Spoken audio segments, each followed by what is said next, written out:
نصلی علی رسول الکریم وبعد اعوذ باللہ من الشیطان الرجیم بسم اللہ الرحمن الرحیم وَكَذَلِكَ أَخْذُ رَبِّكَ إِذَا أَخَذَ الْقُرَىٰ وَهِيَ ظَالِمَةٌ إِنَّ أَخْذَهُ أَلِيمٌ شَدِيدٌ إِنَّ فِي ذَلِكَ لَآيَاتًا لِمَنْ خَافَ عَذَابَ الْآخِرَةِ ذَلِكَ يَوْمٌ مَّجْمُوعٌ لَهُ النَّاسُ وَذَلِكَ يَوْمٌ مَّشْهُودٌ وَمَا نُؤَخِّرُهُ إِلَّا لِأَجَلٍ مَّعْدُودٍ يَوْمَ يَأْتِي لَا تَكَلَّمُ نَفْسٌ إِلَّا بِإِذْنِهِ فَمِنْهُمْ شَقِيٌّ وَسَعِيدٌ فَأَمَّا الَّذِينَ شَقُوا فَفِي النَّارِ لَهُمْ فِيهَا زَفِيرٌ وَشَهِيقٌ خَالِدِينَ فِيهَا مَا دَامَتِ السَّمَاوَاتُ وَالْأَرْضُ إِلَّا مَا شَاءَ رَبُّكَ إِنَّ رَبَّكَ فَعَّالٌ لِمَا يُرِيدُ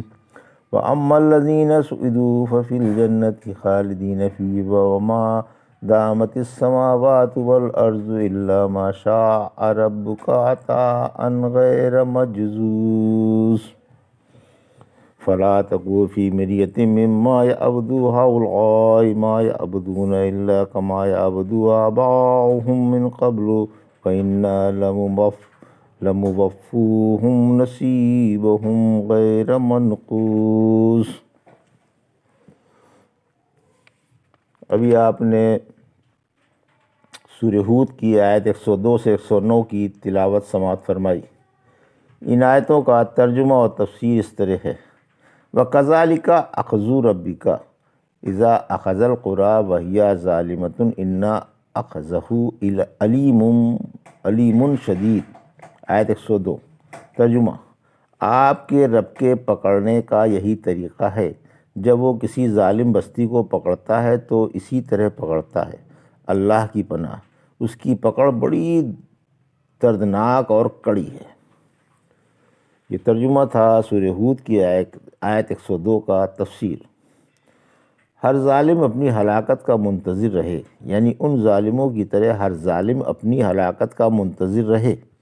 اللہ کی پکڑ بڑی کڑی اور دردناک اور روح فرسا ہوتی ہے۔ رسول اللہ صلی اللہ علیہ وسلم نے فرمایا، اللہ ظالم کو ڈھیل دیتا رہتا ہے، پھر جب اسے پکڑتا ہے تو مہلت نہیں دیتا۔ پھر آپ نے یہ آیت پڑھی: اِنَّ فِي ذَلِكَ لَآيَاتًا لِمَنْ خَافَ عَذَابَ الْآخِرَةِ ذَلِكَ يَوْمٌ مَّجْمُوعٌ لَهُ النَّاسُ وَذَلِكَ يَوْمٌ مَّشْهُودٌ۔ آیت 103 وَمَا نُؤَخِّرُهُ إِلَّا لِأَجَلٍ مَّعْدُودٍ۔ آیت 104 يَوْمَ يَأْتِي لَا تَكَلَّمُ نَفْسٌ إِلَّا بِإِذْنِهِ فَمِنْهُمْ شَقِيٌّ وَسَعِيدٌ۔ آیت 105 ترجمہ: یقیناً ان واقعات میں آخرت کے عذاب سے ڈرنے والوں کے لیے بڑی عبرت ہے۔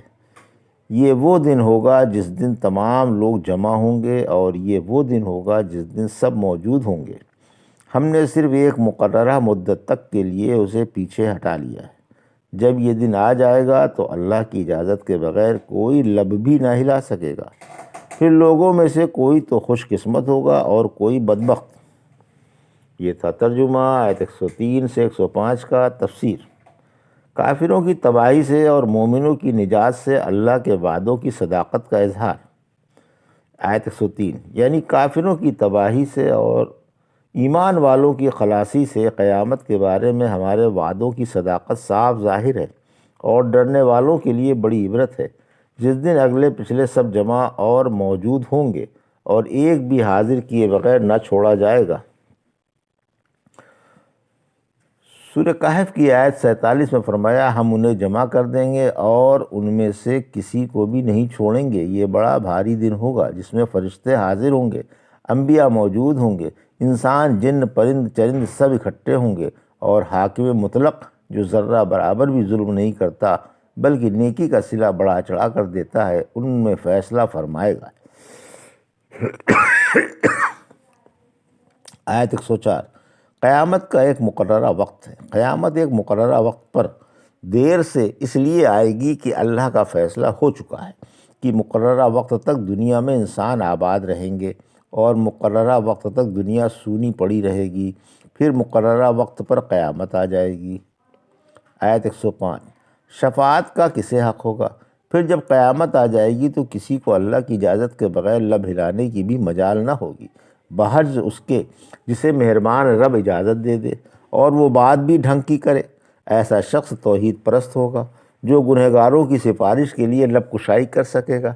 چنانچہ سورہ نبا کی آیت 38 میں فرمایا، اس کے بغیر جسے مہربان مالک نے اجازت دی ہو اور وہ صحیح بات بھی کرے اور کوئی بول بھی نہ سکے گا۔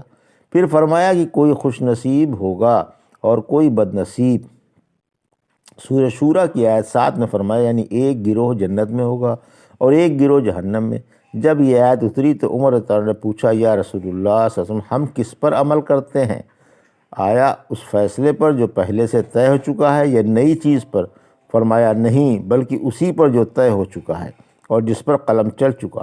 البتہ ہر ایک کے لیے وہی عمل آسان ہے جن کے لیے وہ پیدا کیا گیا ہے۔ فَأَمَّا الَّذِينَ شَقُوا فَفِي النَّارِ لَهُمْ فِيهَا زَفِيرٌ وَشَهِيقٌ آیت 106 خالدین فیہا ما دامت السماوات والارض الا ما شاء ربک ان ربک فعال لما یرید آیت 107 ترجمہ۔ لیکن جو بد نصیب ہیں وہ جہنم کی آگ میں ہوں گے، جہاں وہ گھٹ گھٹ کر اور چیخ چیخ کر روئیں گے اور اس میں ہمیشہ ہمیش رہیں گے، جب تک کہ آسمان و زمین قائم ہیں، مگر جس قدر آپ کے رب کو منظور ہوگا۔ بلا شبہ آپ کا رب جو چاہے کر گزرنے والا ہے۔ یہ ترجمہ تھا آیت 106 107 کا تفسیر۔ آیت 106 جہنم میں جہنمیوں کی چیخ پکار، یعنی گھٹ گھٹ کر اور دہاڑ دہاڑ کر ہر طرح سے روئیں گے۔ عذاب کی روح فرسا تکالیف سے کبھی تو گھٹ گھٹ کر روئیں گے اور کبھی غضب دل دوست چیخیں ماریں گے۔ اللہ مسلمانوں کو اپنے عذابوں سے بچائے، آمین۔ آیت 107 قرآن عربی محاوروں میں اترا ہے۔ عربی محاورے میں جب کسی چیز کی ابدی ہمیشگی بیان کی جاتی ہے تو کہا جاتا ہے کہ جب تک زمین و آسمان یا دن و رات قائم ہیں، یا جب تک قصہ کہتے رہیں گے، یا جب تک قافلے کے اونٹوں کی دمیں ہلتی رہیں گی، یہ چیز باقی رہے گی۔ بہرحال ان محاوروں سے ابدی والی ہمیشگی مراد ہوتی ہے۔ نیز یہ بھی ہو سکتا ہے کہ عالم آخرت کے زمین و آسمان مراد ہوں۔ ظاہر ہے کہ وہ تو ہمیشہ ہمیش رہیں گے، اس لیے جہنمی بھی جہنم میں ہمیشہ ہمیش رہیں گے۔ سورہ ابراہیم کی آیت 48 میں فرمایا، وہ دن یاد رکھو جس دن زمین و آسمان بدل دیے جائیں گے اور لوگ واحد و قہار اللہ کے سامنے موجود ہوں گے۔ موحد گنہگار جہنم سے نکال لیے جائیں گے۔ پھر اللہ نے اپنی منشا بیان کی کہ جب تک انہیں اللہ کو جہنم میں رکھنا منظور ہوگا جہنم میں رہیں گے۔ سورہ انعام کی آیت 129 میں فرمایا، جہنم کی آگ تمہارا ٹھکانہ ہے جہاں تم ہمیشہ ہمیش رہو گے مگر جب تک اللہ کو منظور ہوگا۔ یہ استثناء ان گنہگاروں کے حق میں ہے جو توحید کی وجہ سے جہنم سے نکال لیے جائیں گے۔ پھر فرمایا، آپ کا رب مختار مطلق ہے، وہ جو چاہے کرے، اس کے کسی کام میں دم مارنے کی گنجائش نہیں۔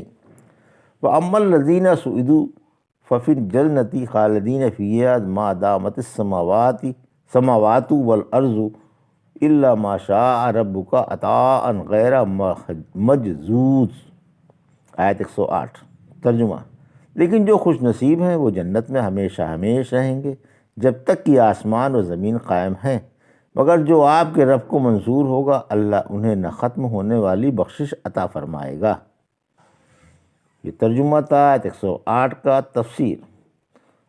خوش نصیبوں کے لیے جنت ہے۔ خوش نصیب وہ ہیں جو دنیا میں انبیاء کی تابعداری کرتے رہے، یہ عبد والی جنتوں میں ہمیشہ ہمیش رہیں گے اور وہاں سدا بہار بہاریں لوٹیں گے، نہ وہاں سے نکالے جائیں گے اور نہ اکتائیں گے۔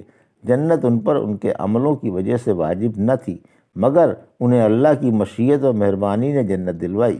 پھر فرمایا، اللہ کا انعام ہے جو نہ کبھی ختم ہوگا اور نہ کم ہوگا۔ اس لیے فرمایا گیا کہ مشیت کے بیان سے کبھی کسی کو یہ دھوکہ نہ ہو کہ کبھی جنت چھینی بھی جا سکتی ہے۔ اسی لیے فرمایا کہ اللہ کا انعام نہ گھٹ سکتا ہے اور نہ چھینا جا سکتا ہے۔ جنت و جہنم اللہ کے عدل و حکمت کا تقاضا ہے۔ اللہ جس کام کا ارادہ کرتا ہے اسے کر گزرتا ہے۔ کون ہے جو اس کے کام میں دخل دے؟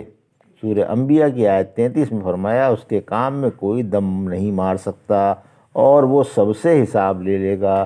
رحمت عالم صلی اللہ علیہ وسلم نے فرمایا موت کو چتکبرے مینڈے کی صورت میں لا کر جنت و جہنم کے درمیان ذبح کر دیا جائے گا، پھر اعلان کر دیا جائے گا کہ اے جنت والو تم سب کے لیے ہمیشگی ہے موت نہیں، اور اے جہنمیوں تم سب کے لیے دوام ہے موت نہیں۔ اے جنتیوں اب تمہیں زوال کا کھٹکا نہیں، تمہیں کبھی موت نہیں آئے گی اور تم ہمیشہ جوان ہی رہو گے، کبھی بوڑھے نہ ہوگے، ہمیشہ تندرست رہو گے، کبھی بیمار نہ پڑو گے، اور ہمیشہ عیش میں رہو گے، کبھی تنگی نہیں اٹھاؤ گے۔ فلا تکو فی مریۃ مما یعبدو ہؤلاء ما یعبدون الا کما یعبد آباؤہم من قبل وإنا لموفوہم نصیبہم غیر منقوص۔ آیت 109۔ ترجمہ: لہٰذا آپ کو ان کی طرف سے جنہیں یہ پوج رہے ہیں شک میں نہیں رہنا چاہیے، جس طرح ان سے پہلے بتوں کو ان کے باپ دادا پوجتے تھے اسی طرح یہ پوج رہے ہیں، اور ہم انہیں ان کا مکمل حصہ بلا کسی کمی کے ضرور دے کر رہیں گے۔ یہ ترجمہ تھا آیت 109 کا۔ تفسیر: شرک کا غلط ہونا اور گمراہ ہونا ظاہر ہے۔ شرک کے غلط ہونے میں اور اس بات میں کہ یہ طریقہ جاہلانہ اور گمراہ کن ہے کسی مسلمان کو شبہ نہیں کرنا چاہیے۔ مشرکوں کے پاس علاوہ باپ دادا کی تقلید کے شرک کی کوئی دلیل نہیں، اور تقلید سراسر غلط اور بے بنیاد ہے۔